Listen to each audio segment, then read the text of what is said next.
Hello and welcome to episode 181 of the Clean Energy Show. I'm Brian Stockton. And I'm James Whittingham. Welcome to the podcast that covers the race between climate change and the technology that will stop it. This week, Robert Llewellyn assembles a crack team to bust the myths your uncle is spreading on social media. Turns out Rowan Atkinson is a bigger idiot than the character he's most famous for. A wind farm in Kansas has set a new standard with technology to limit light pollution. It's called a light switch. Okay, it's a little more complicated than that, but it's basically a light switch. The IEA says the energy transition will use far less resources than a business-as-usual fossil fuel world. Turns out every right-wing politician in the world is a bigger idiot than the character Rowan Atkinson is most famous for. Swedish battery maker Northvolt is opening a massive battery cell factory in Quebec, Canada. The plant is being helped by a multi-billion-dollar government subsidy.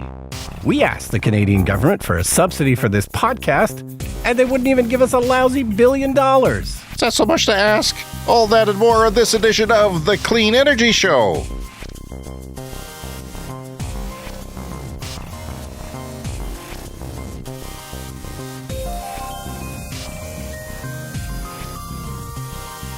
And also on this week's show, a better route planner is indeed a better route planner, Brian. A hydrogen station shuts down in California. Turns out NIMBYism is much stronger for some renewable energy sources than others. And the world's northernmost solar farm. All right, so, I often have repairs going on at my house because I guess it's falling apart. It's that kind of age. So I'm expecting a plumber today. We had a leak this morning.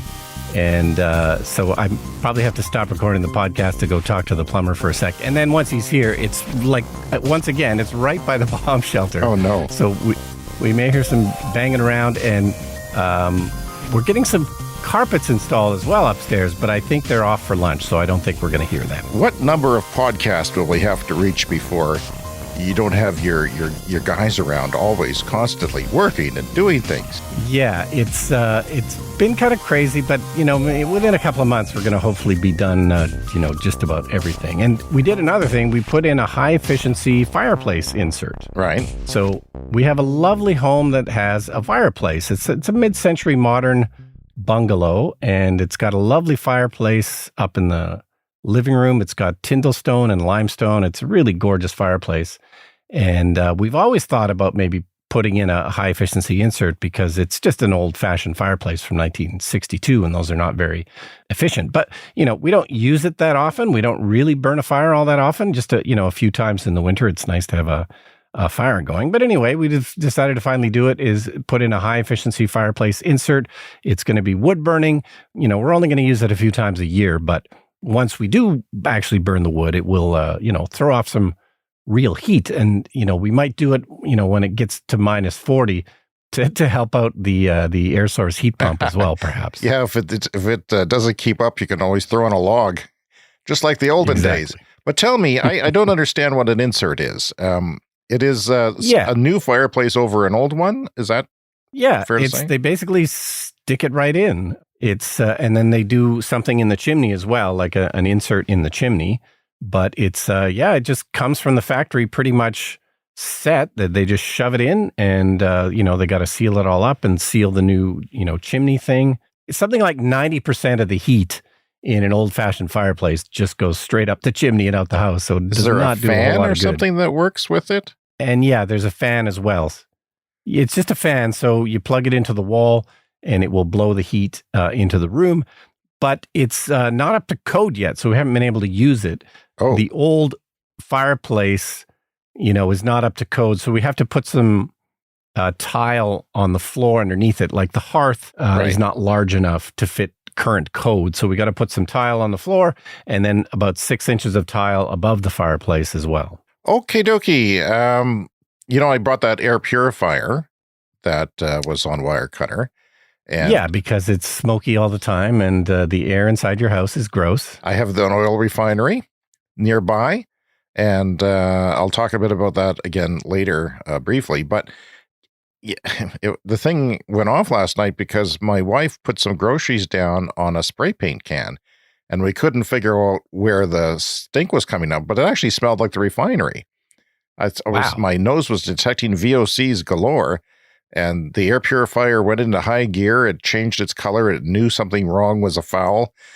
And Okay, so it has sensors, it has a so it can sensor, detect. yes, and it works impressively well, is what I'm here to tell you. Wow, that's cool. Brian, I have a remarkable medical update for myself, James Whittingham. And Great. it's not the announcement of my impending death, as you might expect. It's actually That's what I was expecting. it's actually good news. Uh-huh. Last week, I looked at the video of our show, and I looked terrible.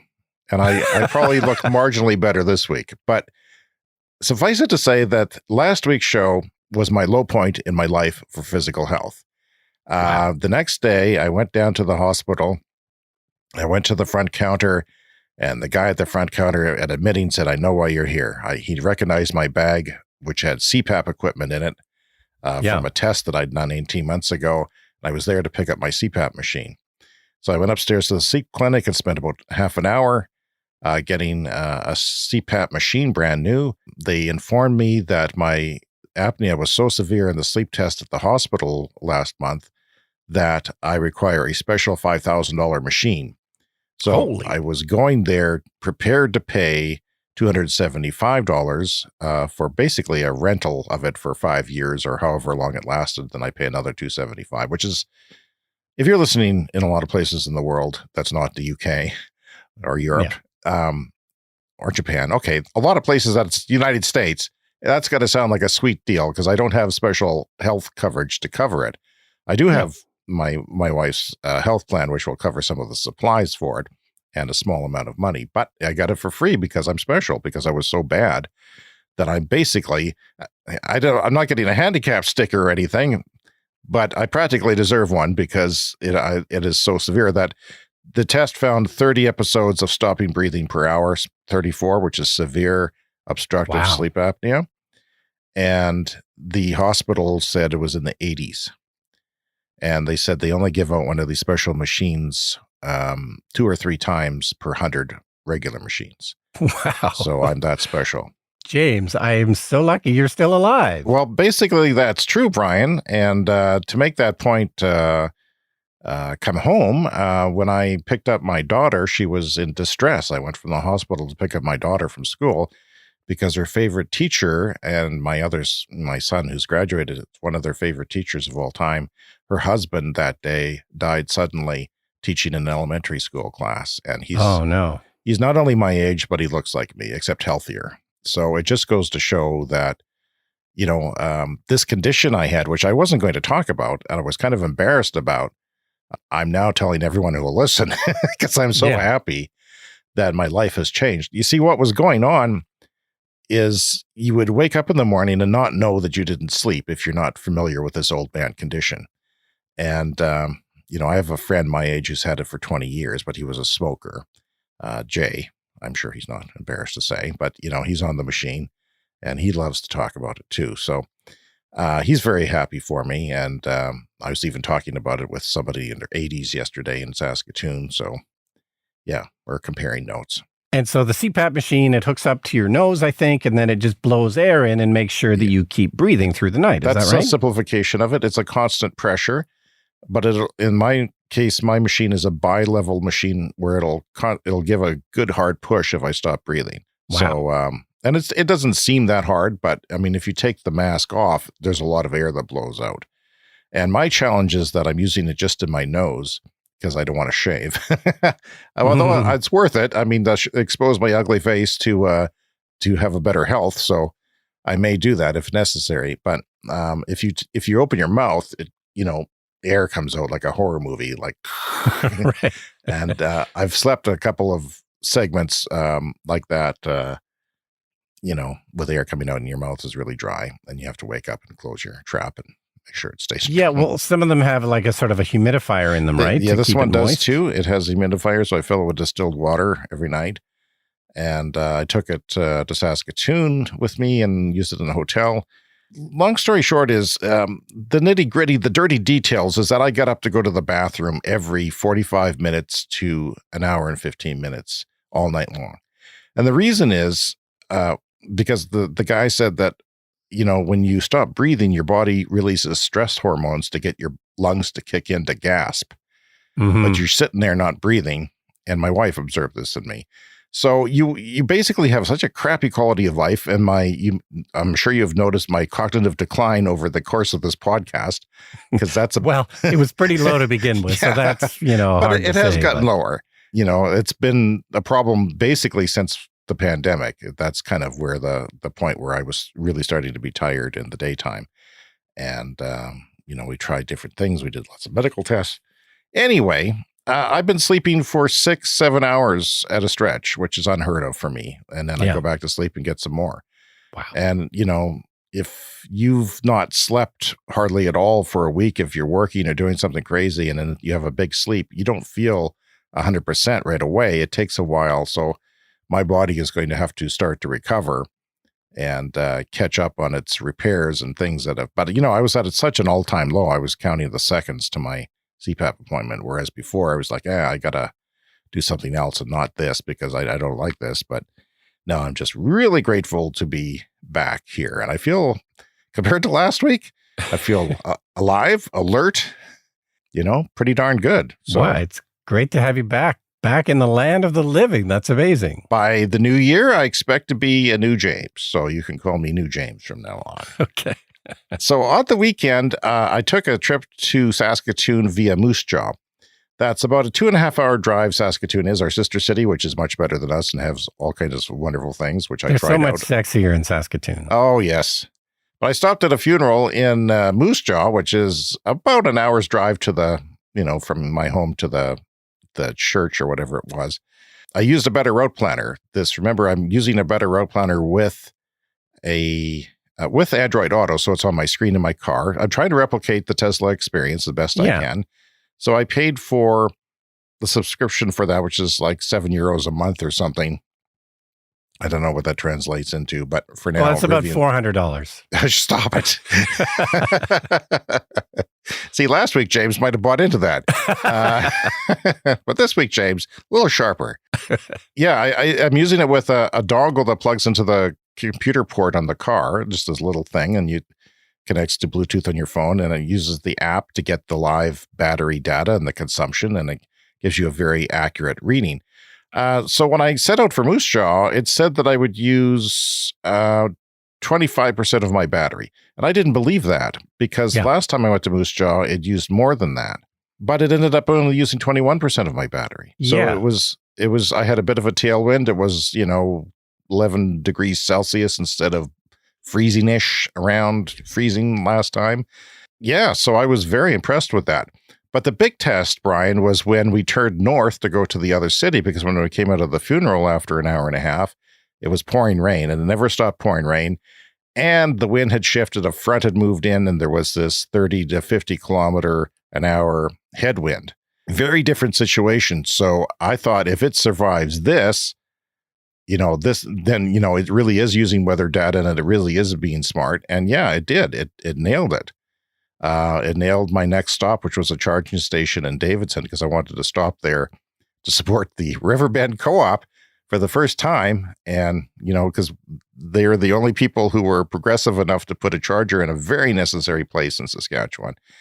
And yeah, so it worked. I mean, I'm so thoroughly impressed because this solves a huge problem for me. You don't know what it's like to be a non-Tesla driver with an EV on the highway. You're just doing calculations and logarithms and slide rules and all kinds of things, trying to figure out, are you going to make it? This solves that. And furthermore, it is advantageous for me to actually pull in at a lower state of charge and have the confidence to do that, because the charging curve for my Bolt, it's a slow charge. So it's going to charge more if you have a drained battery than if you have like a quarter of a battery, it'd be better at like 5% than it would be, because you'll actually spend less time. Well, it's always a bit of a drag if I roll into a charger and I've got about 40% battery, because you just never get that top speed. You got to be down to 20%. But I have total confidence now. I'm very curious to see what it's going to be like in really cold Canadian weather that we have here. To see, because it did lower its estimate by 1% when I turned up the heat in the cabin. Yep. So, but then it did it fairly soon. Like the calculation wasn't a surprise or anything. It was there, but it hit it bang on. And that is tremendous confidence for driving. It's like when I did my Vancouver trip in the summer, very long trip, many days there and back, I was constantly calculating when my son drove. Like I was, trying to be cool, but I was constantly, searching and doing and sweating at some points. Well, this is totally fixes everything. It takes the thinking away. And I highly recommend it. Now, I've heard, people say they didn't work out for them as well or as accurate with other cars. And to them, I say, have you inputted all the settings properly? Like if you go into your settings, you can customize it. In a better route planner. Generally, a car is considered, the weight of the car plus like 180 pounds or 160 pound driver or something like that. So anything in excess of that, you can add there. It has to be in kilograms, I think. I'm not sure, but you could figure it out. And I did that. I put my own massive weight in and my family's and some luggage. And I also said what speed I would drive at. So I told it basically I would drive 101% of the speed limit. So, because I wanted to just see how it worked with the speed. But on the way home, I had lots extra and it was, it overestimated too. So I said, well, I could just burn off some of that extra juice with some speed increases. But it turns out that the weather was so poor, I didn't want to go faster than the speed limit anyway. Yeah. But yeah, it was just fantastic. And I want to say a shout out to the Riverbend Co-op in Davidson, Saskatchewan. What a great place. Charged up there. And the other charger was in French again, like it was in Swift Current in my other trip. So I phoned them and this guy couldn't fix it, but he's put a ticket on fixing it because I saw it on PlugShare. And I always use PlugShare. I log in whenever I'm charging just to help other people out. I did that at the hotel as well. The hotel that was so good that Brian Stockton actually stays there from time to time is the Holiday Inn Express College, which is full of academics and sports teams, university sports teams, as opposed to rednecks and farmers, which is what I'm used to at my other hotels and semi-homeless people. But yeah, it was a nice hotel. It had 3 chargers, 2 in the parkade and 1 outside at the wall of the building that had a lock on it. So you had to go to the front desk and ask them to come out. But unlike other hotels that I've been at, they knew about it. They said, yeah, we know where it is. It's there. It's all good. It's not something that's foreign to us. And as you said, they're probably getting a lot of users because they have the most EV chargers in that city of a hotel. It's probably the number one destination for people for looking for that. When I got to the 2 EV charger stalls in the parkade, or parking, what would Americans call a parkade or anyone else? Well, parking garage or... Parking garage, okay. It was like a lower level of parking garage. There was a Outlander PHEV, like the plug-in electric hybrid, so it has a small battery, but it was parked there for our whole stay, both days, plugged in to its tiny little battery, which I'm sure took maybe 2.5 hours at most to charge. Yeah. But yeah, I got a free charge. So my trip cost, less than $10. It's just crazy. Yeah. And, there's this program from our power utility that I signed up for where they're testing how EV drivers, it was on the Facebook group. Mm-hmm. And I signed up for it. Some people had trouble because the system broke down, but they're going to pay practically half of the electricity you use for EV charging. Plus give you $10 a month per car, plus give you $25 signing bonus at the beginning. So all told, that's going to cut if that comes and works out and I'm not kicked out of the system for some reason, because I'm not a friend of Sask Power. I've criticized them a lot publicly. But if it works out, I'll get, my already cheap EV driving. I can go to Saskatoon for like $3 or $4 instead of $7 or $8. Right. So they're trying to collect data for the EV revolution. Now, if it's a Tesla, I think they use the Tesla cell network somehow. I'm not sure. Yeah, the wall chargers have Wi-Fi, the cars have Wi-Fi. So maybe they can do that. But with me, if I had OnStar or something, I think they would use that. But they're going to send me a device. I don't know if it's like the same type of dongle that I'm using for a better route planner that plugs into your computer, or if it's something that plugs in to your charger. But either way, I've got 2 EVs, and I'm looking forward to that, because what they're trying to assess is how's it going to work when EVs take off and the power grid is, put more demand. Can we encourage people, incentivize them to charge at night? And the answer is yes. Yeah. If you pay for half your gas, if your gas is half as much at night and you can get it in your driveway, then yeah, of course you're going to do that. Yes. And eventually they're going to go to smart meters, and eventually we will have time of day pricing here. Yes. They're spreading out the time of day meter, or pardon me, the smart meters. I'm talking to other people who are getting them. Yeah. Recently. By the way, we were talking last week about the Chevy app also does this. It will try to route plan for you. No, does not work well. Does not work. I would be stranded if it's very optimistic. And you'd have to pay for the OnStar service to get that or something? No.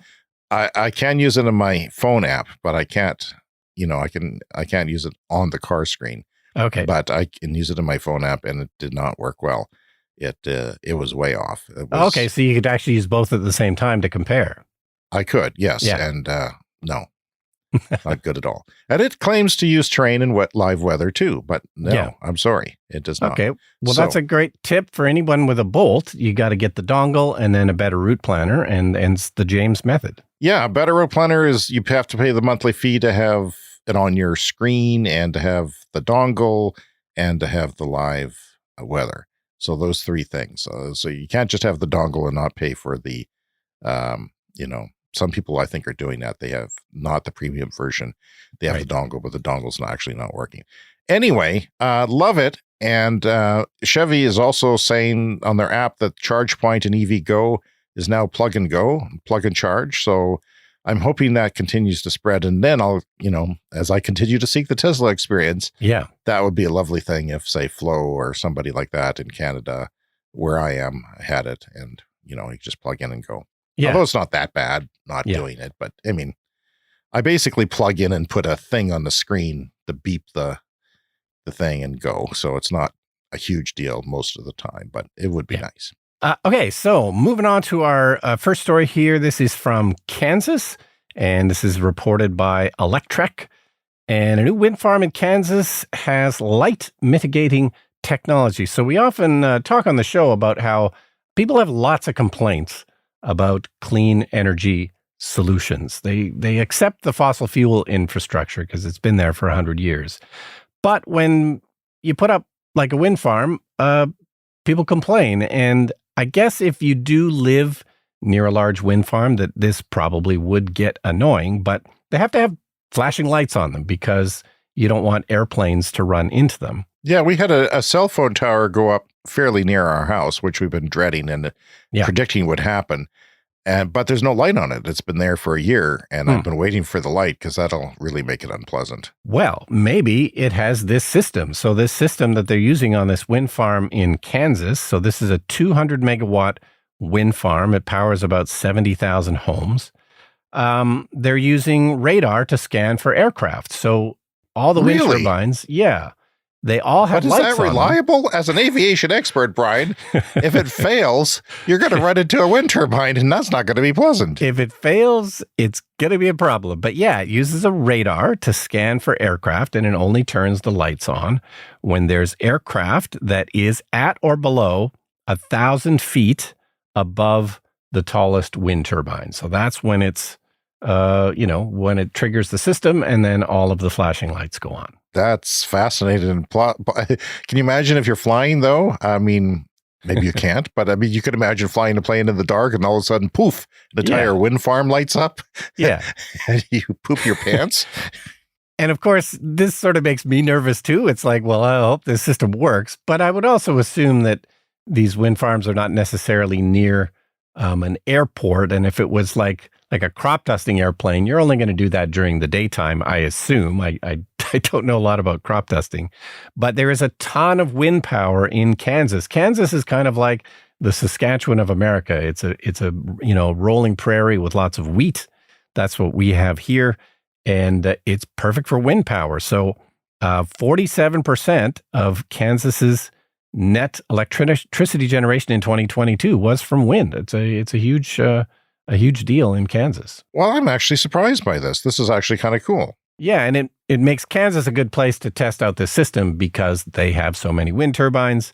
And, I imagine they would be fairly visible in the big flat landscape that they've got. I never understand why people object to solar farms in a place like where we live that's flat.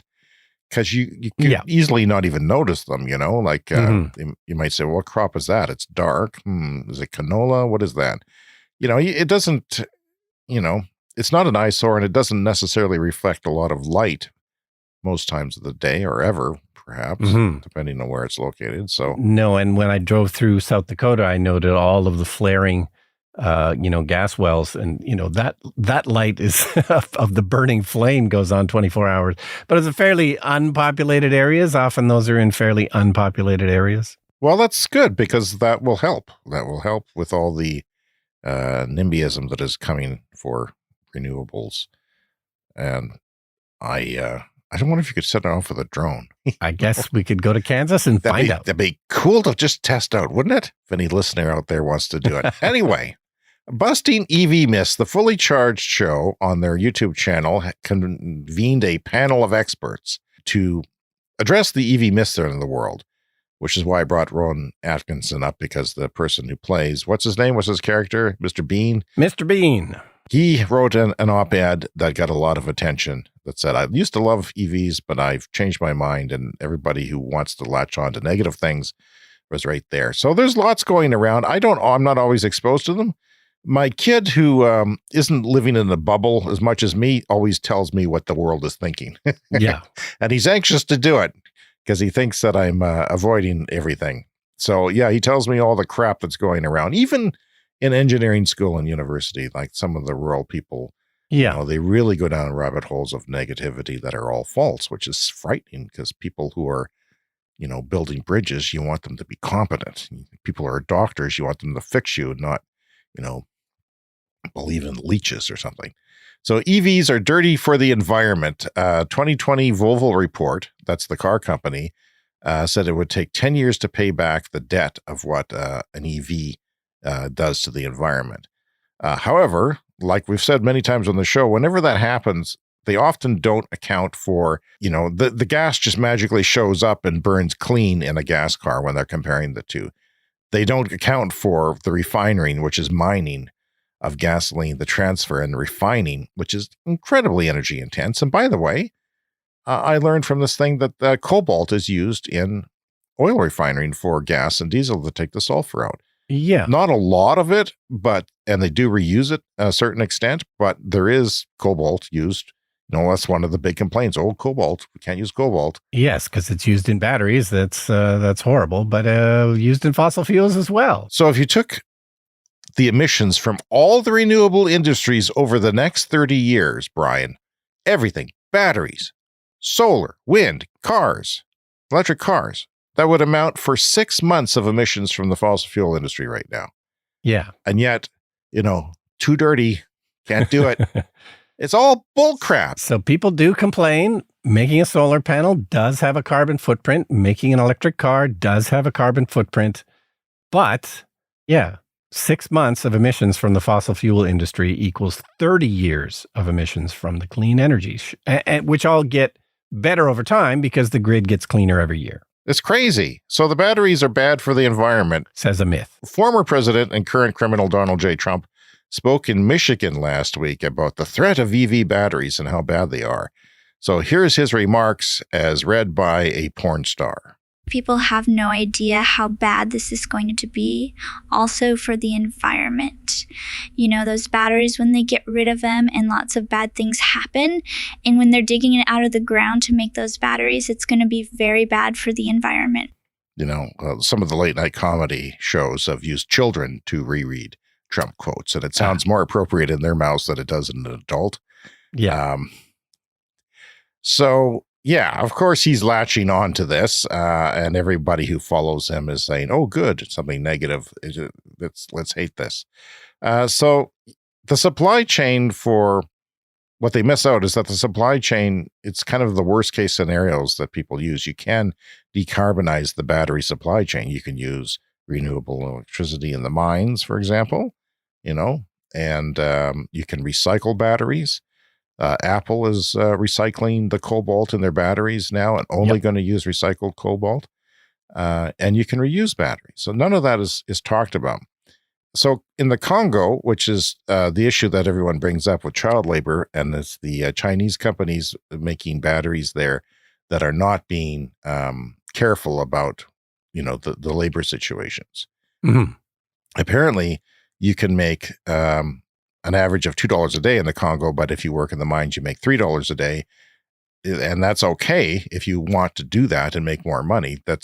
Shouldn't be an issue, they're saying. You have to understand the quality of life there and how important it is to some people to do that. But the thing is, it's kind of a byproduct. Cobalt's a byproduct of nickel and copper. When you're mining that stuff, you get cobalt. So you're going to get it anyway. And they're actually expecting a surplus of cobalt by 2030 because batteries are using less and less of it. There's chemistries that use none, and they're greatly reducing the amount of cobalt, and then also recycling it all. So cobalt is economical to recycle because it is so expensive. So that makes it the first candidate for recycling in there. So another myth is EVs burn. They don't. I've heard ICE vehicles are 10 times more likely to burn, but they used figures from a study that said they're 19 times more likely to catch fire. Yeah. And batteries ahead. do catch fire, and when they do catch fire, it is a nasty, nasty fire that's difficult to put out. One of those big battery stations in Australia, Tesla's got a few of those giant grid storage batteries, and one of them did catch fire the other day. This is one of the biggest installations, but it was isolated to just one group, like one container of batteries, and it was bad, and we need to figure out how to mitigate this. But nothing compared to the explosions and fires that happen in the fossil fuel industries. The batteries they use for grid storage don't need to be the expensive high energy density kind, and that's the kind that doesn't need cobalt and doesn't burn. Like there's the sodium ion battery. I'm looking forward to that in homes, if you're having a battery in your home, for instance, in the future, and things like that. People also say tire and air pollution, because tires disintegrate and EVs are heavier, as we all know, but they're not actually. Generally speaking, the 10th heaviest vehicle in the UK registered is the Tesla Model X. The 11th is the Tesla. So all the top 10 are ICE vehicles. Gas and diesel vehicles, because they're just big, right? And they're just getting bigger and bigger every year. And it's certainly in North America, that is very much the case. They're, if you're going to worry about heavy vehicles, well, I guess we got to ban pickup trucks, buddy. Yeah. Sorry. So the theory that goes around on social media is that there's more tire pollution, and so it's particulate pollution from tires. Well, they found that EV tires actually don't disintegrate faster. And as far as the brake dust from brake pads go, the asbestos and everything in brake pads, I haven't used my brakes. I may have never used my brakes except because I was told that you have to use them or they'll rust, they'll corrode. So I slam them on every couple of weeks, or try to, in the Bolt, because it's got such aggressive regenerative braking, even on hills. Like the brake pads are going to last the life of the car if I, keep them rust free from slamming them on every once in a while. It's crazy. And meanwhile, gas cars are using the brakes all the time, and they're wearing down and putting particulate into the world. So the other one is the grid is going to collapse. Well, that's not true. Robert Llewellyn said that every time he does an interview with a grid operator and asks them about that, they say, can the grid handle EVs? And the answer is yes. They don't elaborate. Yes, of course it is. It's a transition. It's not something that just happens over a cliff all at once. I mean, we expect it to continue to speed up, but it's still not something that they're going to get caught off guard with. Yeah, and there are going to be issues. I mean, I've heard that, if every house in a neighborhood upgrades to, say, 200 amp service, like I did, if everybody wanted to do that on the same day, there may not be enough power for the whole neighborhood. But of course, this happens gradually. I'm the first one to do it on the block. And over the next 10 years, I do expect more people doing that. but if 10 of your neighbors do it, maybe they say, okay, this is the trend, and then they upgrade that for the next 10, and it's not holding them back. I did it, and as soon as a couple other people in my neighborhood do it, they're going to notice the trend. Yeah. So charging infrastructure, that is, something that you and I worry about too, because we live in a vast land of Canada in the center here where there's not a lot of infrastructure of anything really. But even that has caught up. I mean, we're getting one of our a couple of our dark spots are getting filled in by Tesla chargers and a couple of flow chargers. Soon, so we'll be pretty good, in pretty good shape in that regard as far as highway trips go. It could be better. I mean, there could be more frequent just so you have more options and have to think less, but that'll come in time as more people have EVs. But it is evolving fast. It is a lot better than it was last year. It's a lot better than it was 5 years ago everywhere in the first world here where we're talking about. The ranges of cars, as you know, are getting longer. You bought a longer range car and you have less need for chargers now. There's less of a concern. And of course, 90% of people charge at home, as I do, and you do, and except if I go on a highway trip. And even, at a hotel, I'm charging at the hotel, so that's not needing something on the highway because I got 100% there. Yeah, you don't need as many EV charges as you do gas pumps because people don't fill up with gas at their homes. 90% of the time, you're charging at home, maybe even 95 or 100%, depending on what you use your EV for.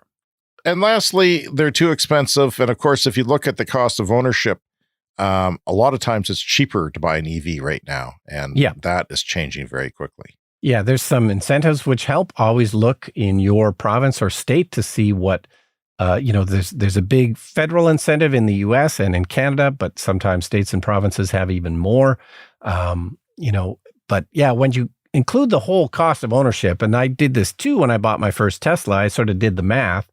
And I don't drive that much. So if you drive a lot, it makes the math make more sense. But I did roughly think, well, if I keep this Tesla for 10 years, it will definitely be cheaper than, a Toyota Camry or whatever would be the comparable car. And it just gets better every year. That's right. Coming up later on the Clean Energy Show, more myth busting, this time on the myths of the energy transition. Back to you, Brian Stockton. Excellent. Thank you, whoever that was. That was Rob Lee, the voice of the Mythbusters series in North America. And generated he's a Canadian. By AI? Oh, yeah. Well, he was unreachable. Just to be clear so that he doesn't sue us or something. Sorry. Consider everything AI on every show, on everything you hear from now on. Including me and James. Yes. Okay, so we have a Canadian story here, Northvolt, which is a Swedish battery maker.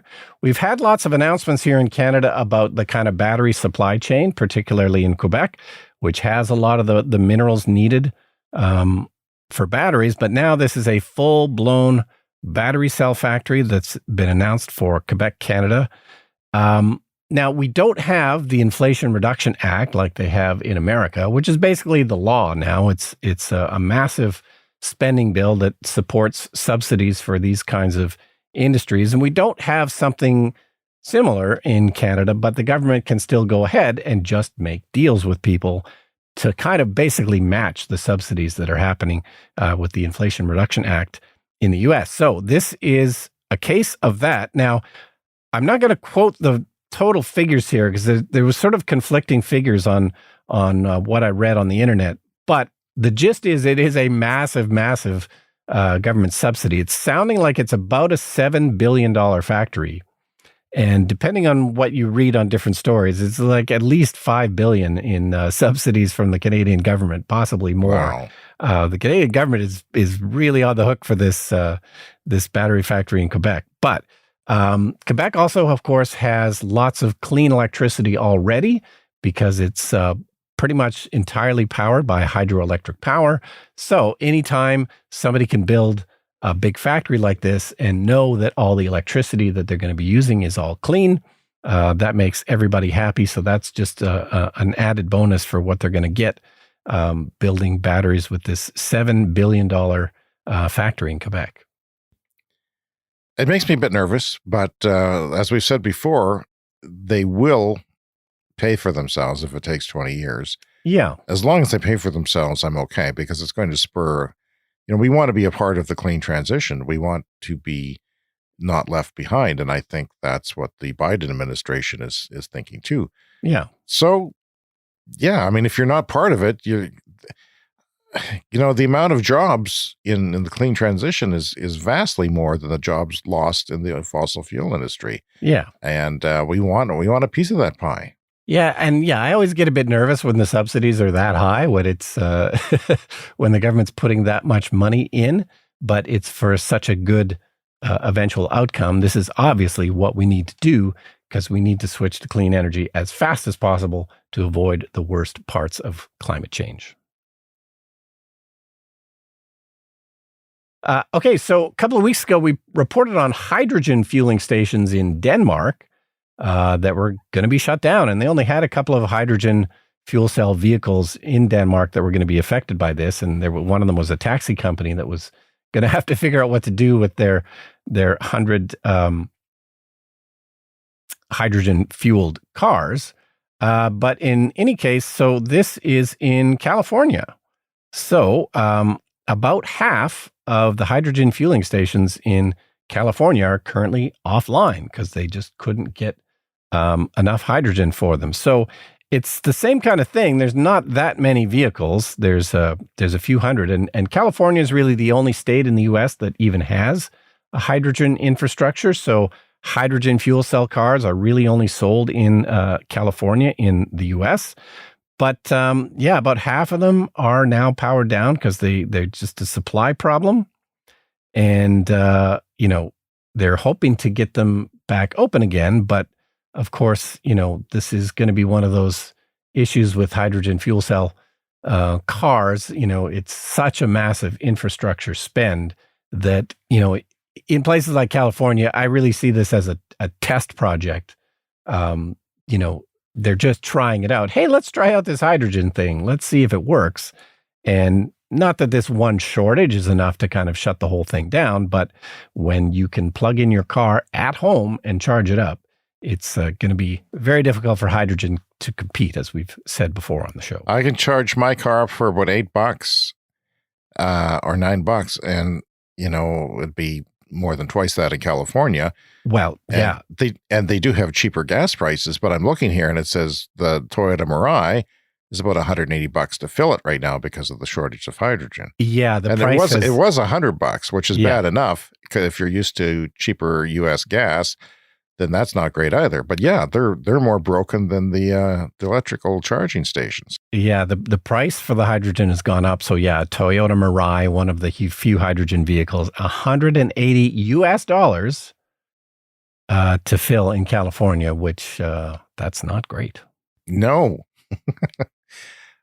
And it makes no sense. Toyota and Honda's backing off from hydrogen, but still there's some proponents around the world that still think that light passenger vehicles should go hydrogen. I mean, first of all, you would need everyone to go hydrogen to make the hydrogen cheaper. Mm-hmm. Just like you need everyone to buy small modular nuclear reactors to make it to the price that you want it to be and think it can be. And hydrogen itself is probably going to, over time, be manufactured enough for other things. We don't know how that's going to play out, but hopefully it'll come down in price. But it's not going to, electric cars are going to be covering the planet by then. Yeah, with everybody buying EVs, that's really the problem for hydrogen. Once we're getting to the kind of penetration levels where the VHS versus beta war is basically over. By the way, if you're new to the show, EVs are fantastic. Yes. Brian has 2. I have 2. I love them. We love them. They're I can't get over it. It never stops becoming such a great thing to get in a car and have the electric drive experience. It's just lovely. So the International Energy Agency is busting 10 prominent myths, again with the myths, that are misleading society about the energy transition. And this is from Clean Technica, who reported on this. 1, the energy transition is cheaper than business as usual, which is a a fact, not a myth, but a fact that breaks the myth that is basically the opposite of that. Conventional thinking argues that the capital costs of the energy transition are too high, but you'll also need to look at the cost of the fuel too. As you always say, if you pay off the capital, the fuel is free. The sunshine's free, the wind's free. A little bit of maintenance on wind turbines, of course. And the IEA looked at both capital costs and operational costs and noted that when you combine them, the energy transition will cost $12 trillion less than the business as usual scenario. So we're actually saving money, Brian. Huge gobs of money. I mean, $1 trillion is a lot. The sooner we do it, the more money we save. So whilst capital costs are higher, the ongoing savings from high fossil fuel prices more than outweigh this. In short, saving the planet is cheaper than destroying it. Here's another one. We are building enough grids, and they say we're not. Well, conventional thinking looks at the opposition to the building of new grids, which is, nobody wants a new, power line through their neighborhood, but it does count the successes, those areas where the grid does get built. The IEA takes a dispassionate look at the totals. They calculate that we need to build 1.25 million miles of grids every year versus the average for the last 5 years of 1.2 million miles per year. Almost the same. It's a little bit more. And yes, they say, yes, that little bit more will be hard. It's not going to be completely easy, but it's certainly doable and it's certainly manageable. And it's just everything's overblown and it's really hard to communicate to people. I mean, I'm not an expert on everything that we talk about here. Obviously, I can't, continually tell people at the Thanksgiving dinner table what's right and what's wrong because you barely had brain function until this week. Exactly. I couldn't recite my middle name, for God's sake, this time last week. So jobs of the 65 million people working in the energy sector, half already work in clean energy already. And the expansion of the renewable system will create far more jobs than are lost in the fossil fuel systems. The IEA calculates that by 2030, there will be 30 million new jobs in clean energy versus 13 million jobs lost in fossil fuels. So,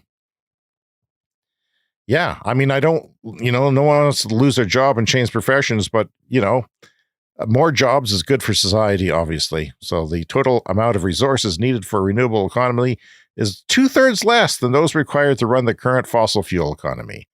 The reason why is that electrons and the infrastructure needed to move them around is much lighter than the 15 billion tons of fossil fuels we use every year. Pretty simple stuff, Brian. Yeah, and the fossil fuel system is inefficient. So we're constantly burning fossil fuels and getting a lot of waste heat. And that's, energy that's just not used. But clean energy is just more efficient. You get the energy from the sun, it goes into a battery, goes into a car. Massive, massive gains in efficiency. So we need less energy overall. So the world's northernmost solar farm, where is it? I can't even guess. Yes. Well, this is in Norway. Aha! So, Norway. Very near the North Pole. So Norway goes up near the North Pole, just like Canada does. Seriously? Yeah. The North Pole? Near the North Pole. So, what, aside from the cold, what do you imagine might be one of the biggest challenges or issues with solar that's that far north? Well, I know Santa Claus doesn't have any sunlight in the wintertime up at the North Pole. Yeah. Because there's, the midnight sun or in the summertime and no sun in the wintertime. Yes. The land of the midnight sun. This is, Canada is sometimes referred to as the land of the midnight sun, but so is Norway because we have land up there near the North Pole. And one, of course, is also the angle of the sun, right? So when you're that far north, your solar panels have to be almost vertical just because of the angle that the sun Put them on the walls of the buildings if there is any buildings. Put them on the walls of the buildings, absolutely. But so the bad news is when you're that far north and it's the wintertime, there's almost no sunlight. It's real bad. Yeah. And, we have that here. Even where we live, we're not that far north, but we have massive swings. We have very, very long days in the summer and much, much shorter days in the winter. And of course, as you go farther north, that gets more pronounced. I think if you looked at my solar generation on my little roof here, 3.3 kilowatts, I think it was about a fifth of the generation in December, partly because December is cloudy here and the summer is sunny. That has a lot to do with it too. But here's the good news. Guess what happens in the summertime then? It's constant sunlight. It's constant sunlight. Constant now, it solar generation. Going to be weaker because of, like I said, the angle of it and whatnot. But yeah, in the summertime, the first thing that I thought of was, the depths of winter. It's like, well, you're not going to get a lot of sun. But in the summer, it's the land of the midnight sun. You can be generating solar power probably 24 hours a day on some of those, longest days. So do they use diesel generators for the winter and solar in the summer, or is they going to put up some wind? Yeah. So right now, these communities, and there's lots of them, northern remote communities, they're generally run almost, 100% on diesel generators. So they are, for now, going to keep the diesel generator, but they think that these panels and batteries, of course, solar panels and batteries, it's going to reduce the emissions by about 70%. So they'll still need the diesel generator for about 30% of the time. But the next thing will, of course, be to add some wind. So they're a little nervous about doing that because the Arctic conditions, they're not quite sure yet how the cold is going to affect the wind turbines, but that's the next step, is they're going to start working with wind. And I'm sure there's a way to winterize your wind turbines so that they can work when it's minus 40. But many, many remote communities around the world are powered by diesel generators, and it's going to be more difficult in these kind of northern places, but all this can be absolutely replaced with wind, solar, and batteries.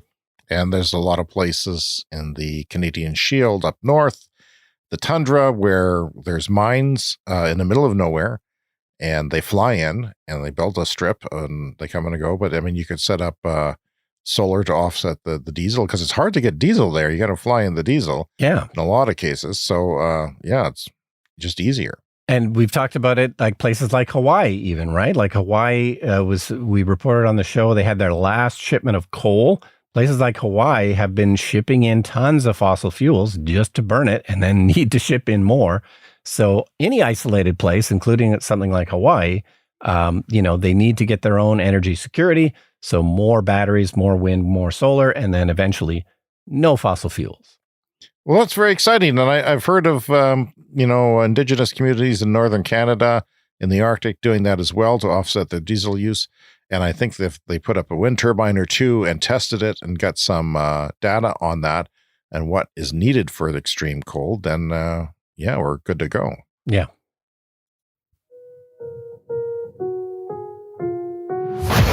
It's time for the lightning round. The lightning round is a fast-paced look at the latest headlines in climate, clean energy, and transportation. From the Washington Post, most feel comfortable living near wind and solar, according to surveys, but not near nuclear. 75% of Americans are comfortable living near solar farms. 68% are comfortable about living close to wind farms. And I don't know why it's not 100% living close to solar, because it's, unless it's ruining the view of your hill nearby, then I can understand that. But as far as nuclear goes, it's only 33% are comfortable. Gee, and I to wonder those 33%, why that is. I say, why are you comfortable living next to nuclear? Yeah, what are those people thinking? 44% of them are Republicans and 25% of Democrats. So it's actually closer about the whole nuclear thing as far as party affiliation goes. New York State has announced a $100 million fund to help schools buy zero-emission school buses. Good to hear. We know there's all kinds of advantages to school buses being electric. Yeah, and that adds to incentives from the Inflation Reduction Act as well. From Bloomberg, BYD, the Chinese auto manufacturer, is poised to overtake Tesla in EV sales as the world's biggest seller for electric vehicles. China's best-selling car brand came within about 3,000 vehicles or so of toppling Tesla last quarter. Now there's been a slowdown with Tesla a little bit, but, that's the trend right now. That's fascinating. They should be probably neck and neck for a while because both are expanding as rapidly as they can. The first version 4 Tesla superchargers are showing up. What do you think, Brian? Have you seen them online? Yeah, it looks great. So Tesla Bjorn, is that his name, in Norway? Yeah. He went and visited a site in Norway that's got 20 of the version 3 superchargers and then 20 of the version 4. And in Norway, they've started opening these up to non-Teslas, and they all have the CCS connector over there. So it's a bit of a charging paradise. And looks like it's working great. And the version 4 Tesla superchargers, they have a longer cable, but there is still going to be issues with other cars because other cars have their charging ports in a different location. So the Tesla chargers are made to go in the rear, the left corner. So there's still going to be issues like that, but it's a brave new world. Ioniq 5 sales advanced by 203% year over year in September. Brian, are the Koreans actually starting to make cars and make them available for sale? Is that happening now, finally? It sounds like it. I mean, it sounds like, everyone's production is up, but we are starting to maybe run up against the limits of demand at a certain point. Volkswagen put out a press release that they were pausing production of the ID3 because they, demand issues, which was a bit surprising. But it's going to be this balancing act of making more, but making sure there's customers for it. Yeah, I guess there's some consumer confidence issues with the economy and where it's going and things like that. And maybe now is not the best time to buy a car for some people. Oh, it's time for a CES Fast Fact. Heat pumps sold over 30 years contributed to a minus 72% drop in CO2 emissions from heating in Finland. 83% in Norway, and 95% in Sweden, says Carbon Brief. The oil center of the United States, Houston, Texas, is asking the federal government to build a multi-billion-dollar dike to protect it from climate change. Karma. From Carbon Brief, having the reliance on meat and dairy could cut land use emissions by 31%. So if we just cut that in half, Brian, cut that in half, we will reduce it by 31%. Right. When you say having, you mean having, like cutting it in half. Batteries already cost significantly less than what was predicted for 2030 just 2 years ago, finds a new study from MCC Berlin, which is studying this stuff. This was on Carbon Brief. So a couple of years ago, they predicted what the battery prices in 2030 would fall to, and they've already fallen that far. So, yeah, that's kind of the moral of our podcast. From Tesla accountant on Twitter, he sent me a several-year-old article saying that my refinery, the one I'm always talking about, the one that stinks up my house and is killing me, gives off 10 times the VOCs than any other refinery in Canada. 10 times. Oh, that's not good. It's the only one that is next to a city. Residential houses are feet away from it. I'm about 2 kilometers or about, I don't know, a mile or something like that. But well, as I believe I've said on the show before, but there was an incident like 20 years ago or so where there was some type of exhaust and it was literally peeling the paint off of people's cars. Right. Yeah, that's that's not good. If it peels the paint off your car, what's it doing to your lungs and your bloodstream? Anyway, finally this week, on a positive note, MIT scientists, aren't they always doing something, Brian? Those boys and girls at MIT, they've designed a solar-powered desalination system that turns salt water into drinkable water at higher volume and lower cost. When seawater is exposed to air, sunlight drives water to evaporate. Once the water leaves the surface, salt remains. And the higher the salt concentration in the water, the denser the liquid and the heavier water wants to flow downward. So they mimic this in a sort of a fake kilometer-wide phenomenon in a small box, and that can take advantage using gravity and the sun to make purified water without the salt. And it's cheaper. They're saying it's cheaper than just fresh water. Well, we keep talking about how we're the early days of all of this stuff, even solar panels, even wind turbines. This is the first generation of many of these kind of technologies, and they're just going to get better. And that's the lightning round for this week. Yeah, and that is our show for this week. Please take the time to contact us, cleanenergyshow@gmail.com, and on social media, Clean Energy Pod. Don't forget to check out our YouTube channel and our TikTok channel, which is rocking along. If you're not signed up, sign up. Follow us. Have a look at the Clean Energy store if you'd like our merchandise. We've got some shirts there. And the link is in your show notes. Everything's in your show notes. There's millions of ways to contact us and leave us voicemails. But Everything's there in your show notes if you care to look. And if you're new to the show, we always ask to subscribe or follow on your podcast app to get new episodes delivered every week. And the new James, we'll see you again next week. See you next week.